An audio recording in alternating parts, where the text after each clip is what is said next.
Thank you. Hello, everyone, and welcome to another episode of the Career Evangelist Podcast. Today, on the episode, we are talking about the real reasons careers stall.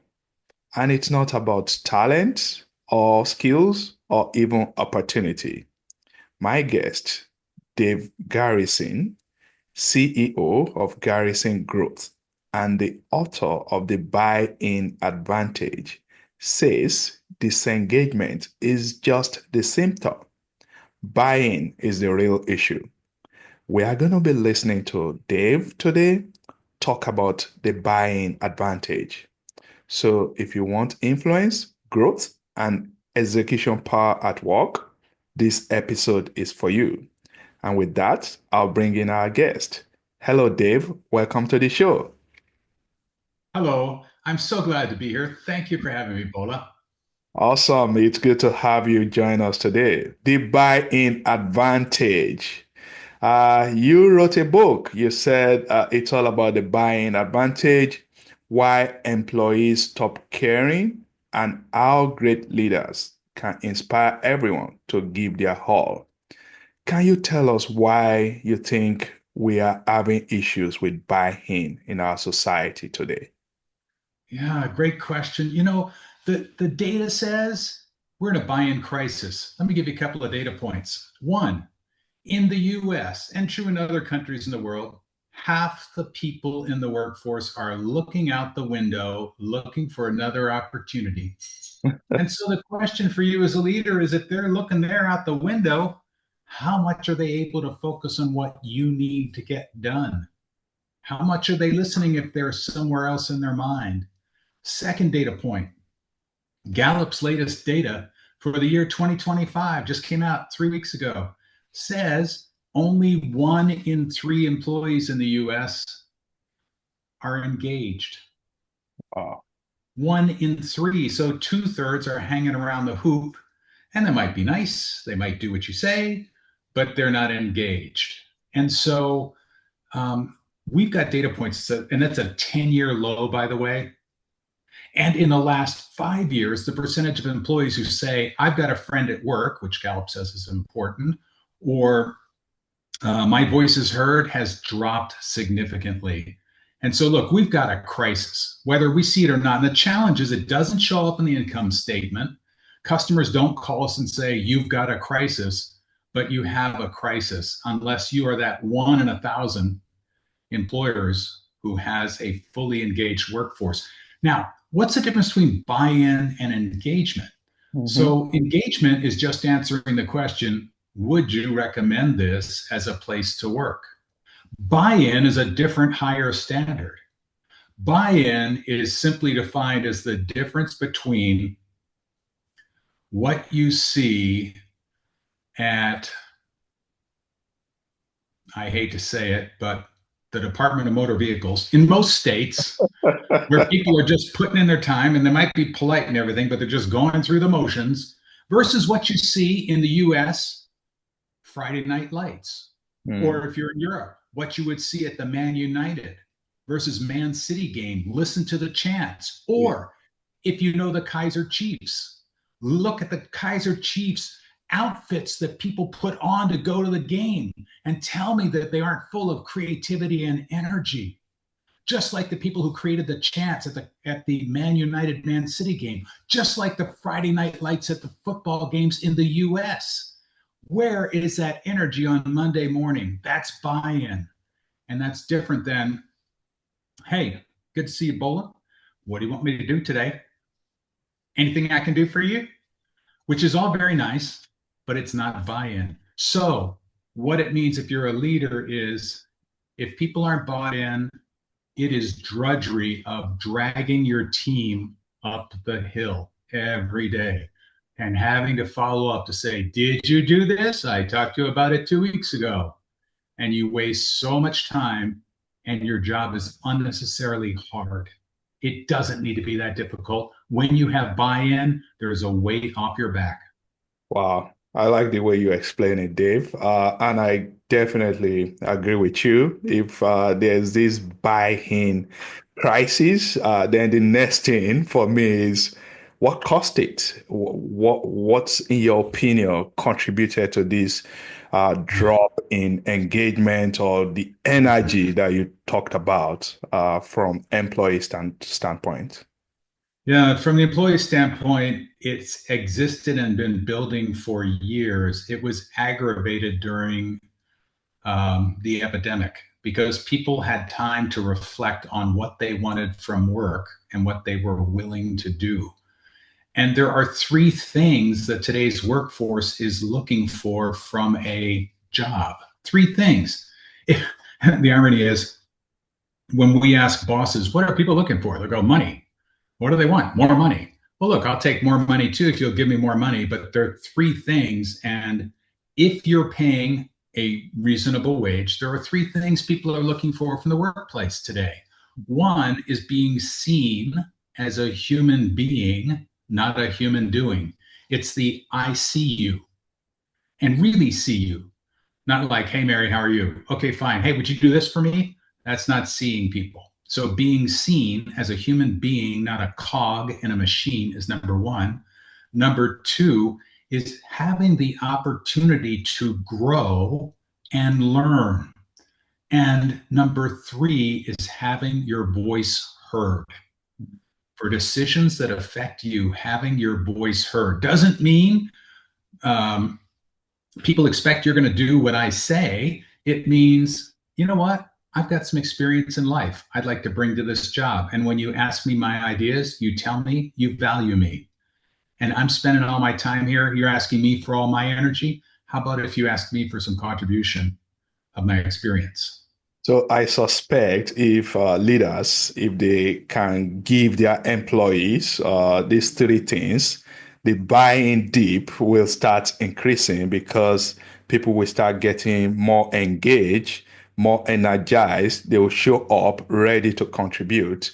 Now, let's break it down a little further. In what ways can leaders start, developing their employee and helping them to, learn more, grow, and be seen? What can they do as leaders?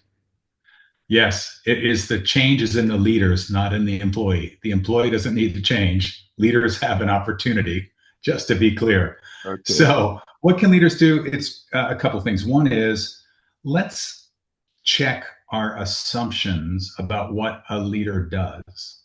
If our assumption is a leader is a person who gives answers, a leader is a person that tells people what to do, then we're going to really fight hard to overcome the lack of buy-in because you reinforce it with those attitudes. Instead, if a leader says, you know what, I know what the important things are we need to get done.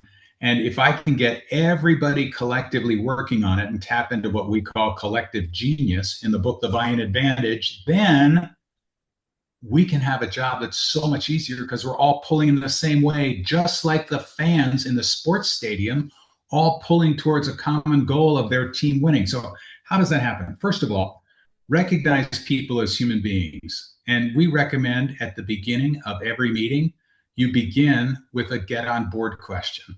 And a get on board question is simply a human connection question. It has two components. One is a component of emotion, and the other is a component of youth. Because if we take the time to understand where people are come from, then we can understand who they are and understand how to work with them better today. So, for example, on our team meeting the other day, we asked, tell us about a time growing up that you were part of a really successful team. What happened? What did you learn? How do you apply it today? And give everybody that question before the meeting so they can think about it. And as they share, listen deeply. Give everybody a minute to answer. As you go around and do this every week, and we have a free list of questions, by the way, and we'll give you a link later, but as you do this every week, you'll get to see the person as a full human being as opposed to the accounting person or the shipping clerk. They're real people, and we want the real person to show up. So number one, Give people an opportunity to show up as a real human being. They'll learn about each other, develop more empathy, and learn how to relate to one another. So you'll have a team instead of a group of individuals. So connecting to human beings is seeing people and asking people, how are you? And people say, fine. And we go, okay, here's what I want you to do, is not connecting with people. FINE is an acronym. It stands for feelings inside never expressed. So Mm, please don't ask people. If you see somebody, instead of saying, how are you? Ask, what are you celebrating today? mm. And find out about a personal and a professional celebration, and you can connect with them as a human. So that's simple solution number one. Did I mention, Bola, that doesn't cost a thing to do? Absolutely. It doesn't cost anything. It's just showing up and being ready to connect with others. I think that's what it takes.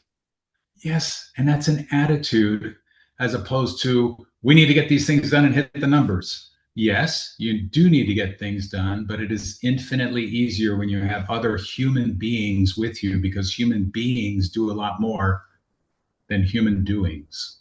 That's Wow. a principle in the buy-in advantage book. So Let I've been thinking about, we said engagement, and I like the way you put it. You said buy-in is even over engagement, which I totally agree with you. And to me, thinking about it, the in initial stages, people, I call it compliance. They go to work, mm, oh, what am I supposed to do? Check the list, uh, 3, 4, 5, they get it done. But I yeah, think outside of that or beyond that is commitment that, hey, this is my team, this is my business, I want to win. Now, I know you said maybe financial consequence of low buying. I want to yeah, look into that so that leaders will know that, hey, maybe if you have a bunch of people just complying, that's not what you need. You need people that are committed, people that are ready to do all it takes to make the business successful. So let's talk about financial consequences of low yeah. buying. What are your thoughts on that, Dave? Yeah, good question.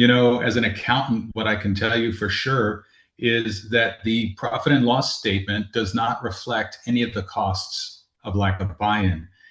Here are some significant costs of lack of buy-in. One is turnover. And let's talk about what happens when turnover occurs. If somebody leaves your company, the polite thing they're going to tell you is, I left for more money. The polite thing they're going to say is, I left for a better job. You know what?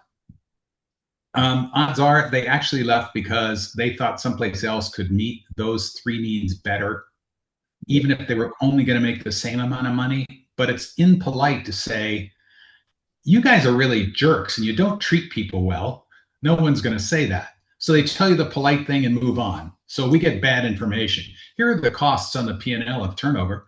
One is it's the time we spend recruiting new people.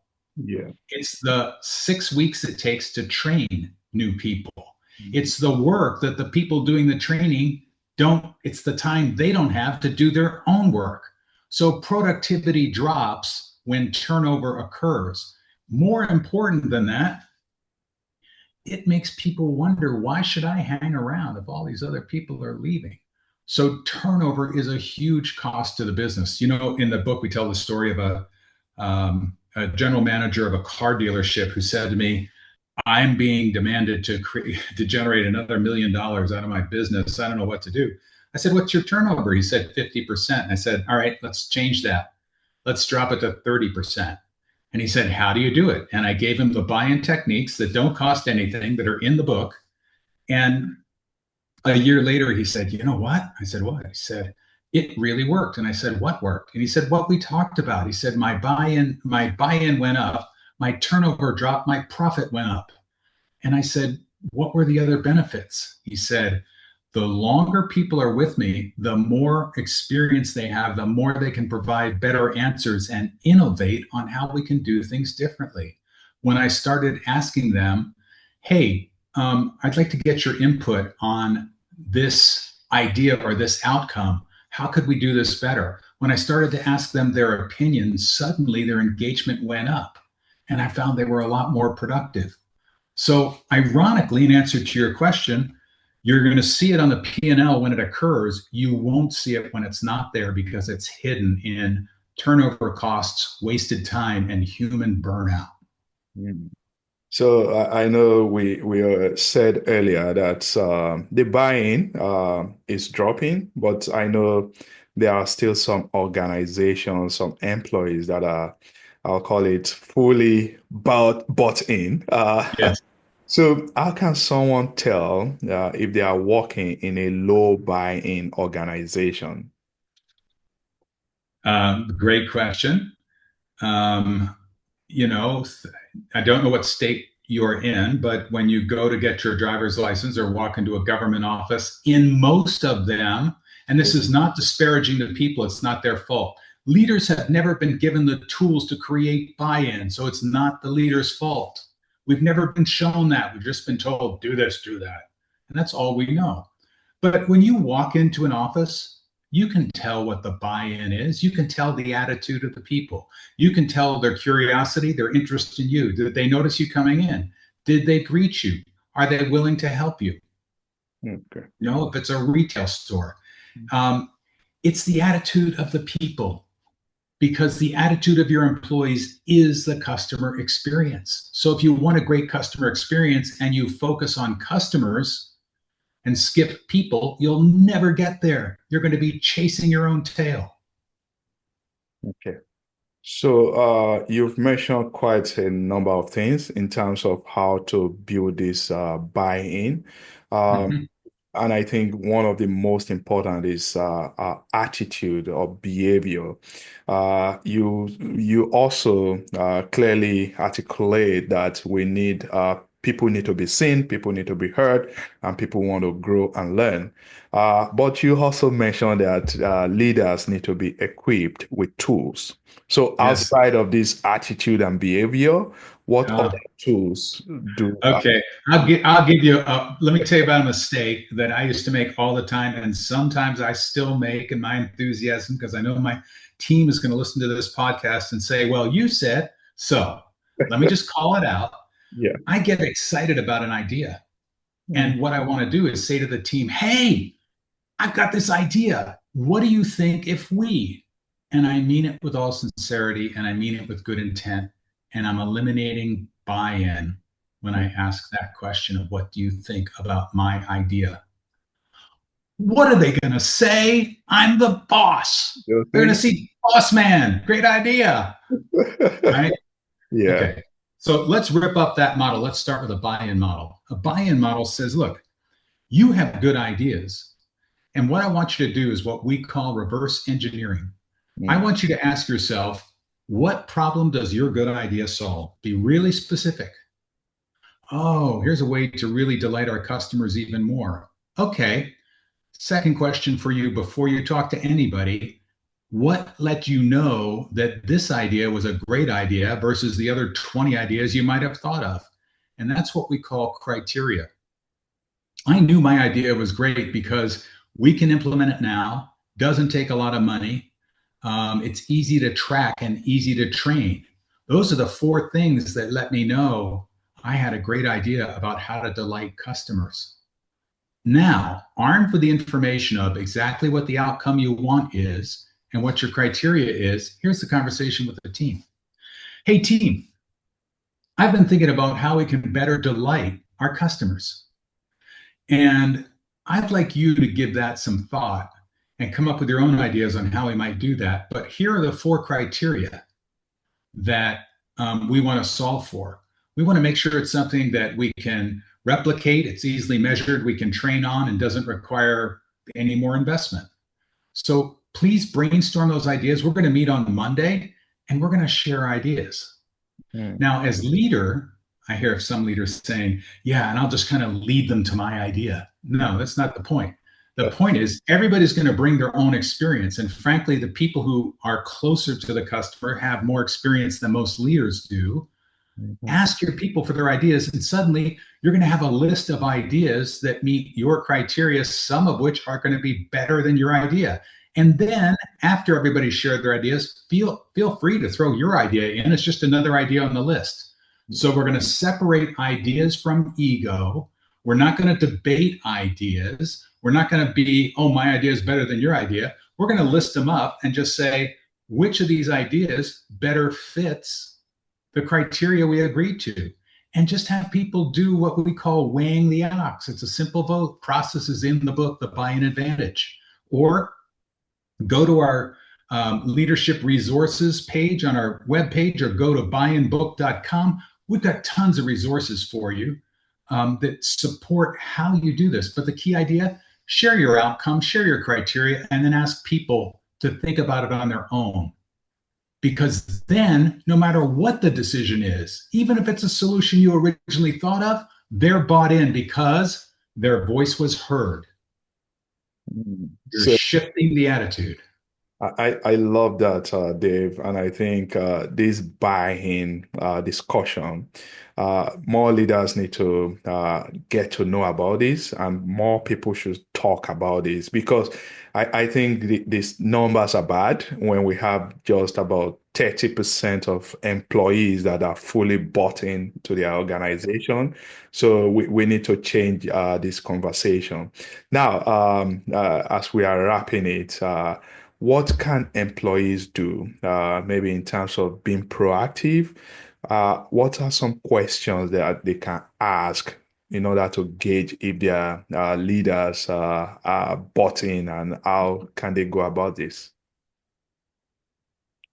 Oh, um, that's a great question. So, how can you work this thing in reverse, huh? How Yeah. can you get employees to say, hey, leader, give me some buy in love? Okay, here's what you can do. When your leader shares an idea, don't react to the idea. Ask, can you tell me in your own mind what this idea will do for us? And how did you know it was a great idea? I'd like to contribute, but I can contribute better when I know that. When you're asked to do something, ask this question. Ask two questions, actually. If they say, hey, would you please do this task? You say, absolutely. I've got two questions. One is, can you tell me what this relates to in terms of our compelling purpose, our values, our objectives? Can you give me some context for it? And secondly, when I do this task, how will you know it's done well? What does great look like to you? Because we get caught up in, did you hear me? Do you understand? Oh, yes, I understand. You go off and do the task, and then they go, you didn't do it the way I wanted. And it's like, oh, I just busted my butt to do it the best way I knew how, because we never asked, tell me what great looks like. Yeah. So if you're an employee, train your boss to give context, purpose around a request, to give criteria for what great looks like. Just start asking those questions and be curious about opportunities to learn. Think for yourself, what would you like to learn about? Because many companies say, well, if you sit in the corner cubicle and in 5 years, we'll give you a promotion. It's like, that's not what people want. They want to learn right now. Do you want to learn how to save up for a better apartment? Do you want to learn how to get a better credit rating? Do you want to learn some technical skill in your business? It's all learning.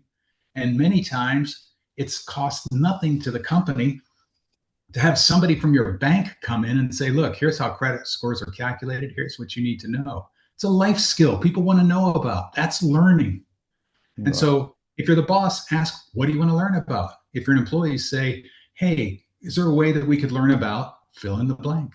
Mm, I like that. So, Dave, congratulations on your book.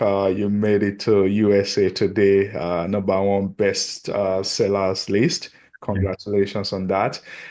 Can you tell my audience where they can find your book, and so that at least they can go out there to get this book? Because honestly, I think this conversation is important, because the more that people we have this buy-in, I believe it's going to boost our productivity, and it's going to make people more committed to what they do.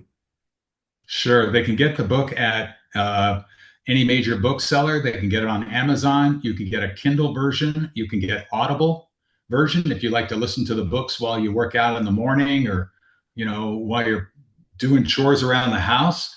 I would also direct people to this website, buy-in, B-U-Y-I-N, book, B-O-O-K, buyinbook.com, where we have 2 free assessments. One for you as a leader to rate yourself, how your buy-in of the team is, and 2, a buy-in assessment for your team to take to discuss what they're experiencing right now. So 2 free tools at buyinbook.com, a book on Kindle, Audible, Amazon, Barnes and Noble, you choose it. It's out there. And I'd love for leaders, I'd love for team members to give us feedback on what you learn and what works for you, because we want to make work a better, more rewarding place, both for the leader, more profitable for the owner, and a better experience for employees. We don't need 50% of the people looking out the window for something else to do. And we don't need a third of the people saying, I care, and the others go, why bother? We can do better. That's fantastic. Thank you very much for being generous. I will be sure to put that link in my show notes. And finally, Dave, tell us, what's the best career advice that you've ever received? Do what you love, the money will follow. It was very scary for me to leave being a multinational CEO, and discovering what I actually loved was seeing people achieve things they didn't know they could achieve. And when I can navigate with others and they achieve dreams, that's the most satisfying thing in the world. And I had no idea how I'd be able to pay the bills doing that. I had no idea who'd hire me to do that. And today we've got a thriving practice, a team of people who help with both strategic planning and leadership team development and CEO coaching that is really satisfying, because we're changing lives. And I know that because they come back and tell us, I didn't think we could ever do this. Let me tell you what's happened in the last year. And it warms my heart. Best career advice: do what you love. Absolutely. I totally agree with that. You are changing life. You are impacting mine as I'm sitting here having this conversation with you. Definitely. I know people should go to that buy-in level. People should not just show up without being committed to what they do. Absolutely. Thank you very much, Dave, for being on the show. I thoroughly enjoyed this conversation, and I'm sure my listeners, they'll find it beneficial as well. Thank you. Thank you. All right. I will stop the recording.